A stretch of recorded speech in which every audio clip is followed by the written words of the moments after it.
ಅದು ನನ್ನ ಫೋನ್ ಅಂತ ಗೊತ್ತಿಲ್ಲದೆ ತಗೊಂಡ್ಬಿಟ್ಟಿದ್ಯಾ? ಮೊದಲು ಅದನ್ನ ನಾನು ತಂದು ಕೊಟ್ಬಿಡು, ನಿನ್ನ ಕ್ಷಮಿಸ್ಬಿಡ್ತೀನಿ.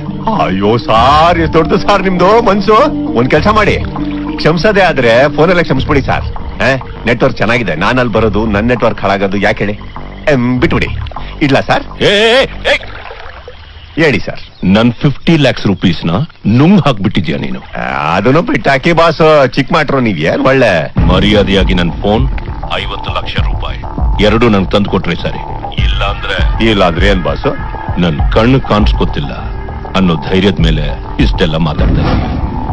ನಿನ್ನ ಕಂಡು ಹಿಡಿದೆ ಅನ್ಕೋ. ಸಾರ್ ಸುಮ್ನೆ ಯಾಕೆ ಎರ್ಚಾಡ್ತಾ ಇದ್ದೀರಾ? ನಾನಾಗೆ ನಿಮಗೆ ತಂದು ಕೊಡೋ ತನಕ ನೀವೇನು ಕಿತ್ಕೊಳಕ್ ಆಗಲ್ಲ. ಒಂದ್ ಮಾತು ಹೇಳ್ತೀನಿ ಕೇಳಿ, ಇದು ಕಣ್ಣಿಗೆ ಬಟ್ಟೆ ಕಟ್ಟಿ ಆಟ ಆಡೋ ಆಟ ಅಲ್ಲ, ಕಣ್ಗುಡ್ಡೆ ಕಿತ್ತಿ ಆಟ ಆಡೋ ಆಟ. ನಾನ್ ಯಾರು ಅಂತ ನಿನಗೆ ಇನ್ನೂ ಗೊತ್ತಿಲ್ಲ. ಇಷ್ಟೊತ್ತು ಮರ್ಯಾದೆ ಕೊಟ್ಟು ಮಾತಾಡಿದ್ರಲೇ, ನೀನ್ ಯಾರು ಅಂತ ನನಗ್ ಗೊತ್ತೋ, ನಾನ್ ಯಾರು ಅಂತ ನಿನಗ್ ಗೊತ್ತಾ? ಅದೇ ತಾನೇ ಸ್ಕ್ರೀನ್ ಪ್ಲೇ.